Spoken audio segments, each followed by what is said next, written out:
जे करे से लोभ कोइलू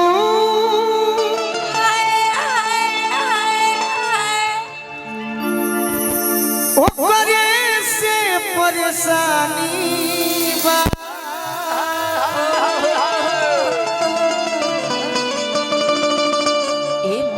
ए सनमी करम तारो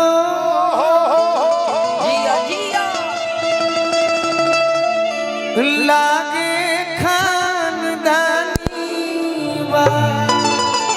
क्या बात है, क्या बात है, क्या बात है। अब हम निशा जी से विनती करो कि आप भी और आपके सुने खातिर लोग हाँ जी इच्छुक बा बेचैन बा। हाँ हाँ सबसे पहले तो सब लोग खड़ा बानी कर रौरे से शुरू करत तनी हम काहे के राउर हउ गीतवा हमरा के बड़ा नीक लागला पवन जी राउर तो हर गीतिए नीक लागला भाई आइला गौना गौना करत रही गौना कइला ओके बाची तो ओके उपिरहा के भी पैटर्न रौरा गइले बानी रौरा में रौरा अच्छा लगे बहुत आनी हमरा बीच में मत बोल भाई उनकर माफ बाउन कर तो हम आगे पीछे बोले बोला ना है पीछे में बोलीला उहे बोलल का फोन कर विदाई बा। कि अरे अजबा पहिला मिलनवा जी जी मिलन निसवा के है बोलवा दू गो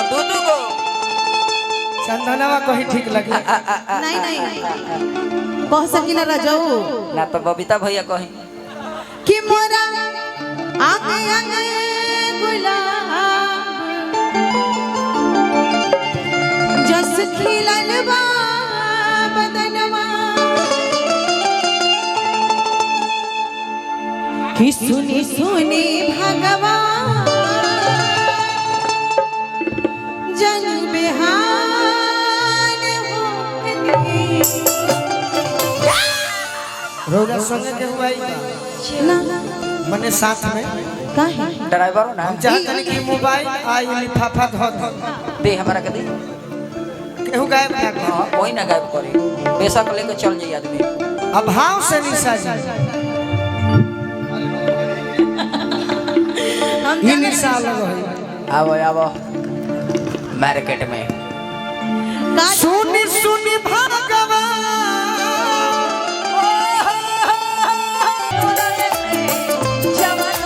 आज राजा जी के करवे में जवान हो खेती हेलो भैया थोड़ा सा मेरा वोकल बढ़ा दीजिएगा भैया हमारे ब्याह ये लाइट सादा रहने दीजिए। ये स्टेज की लाइट सादा रहे, एक प्रकार पे रहे। यूट्यूब वालों को दिक्कत हो रही है।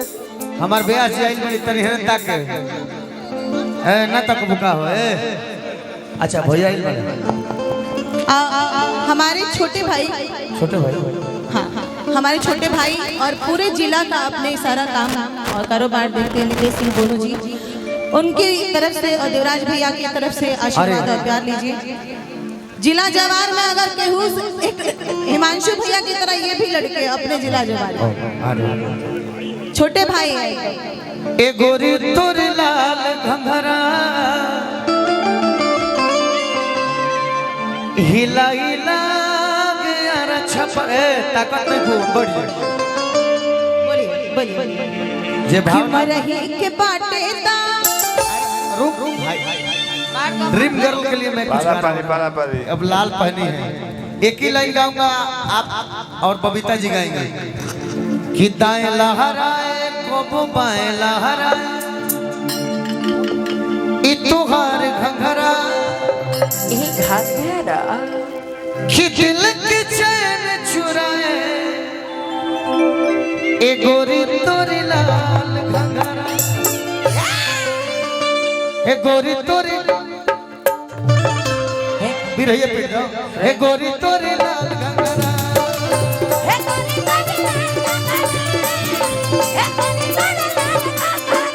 दाएं लहराए कबू बाएं लहराए कबो बाएं लहराए दाएं लहराए क्या बात है? बाएं लहराए ई तोहार घंघरा दिल के चैन चुराए गोरी तोरी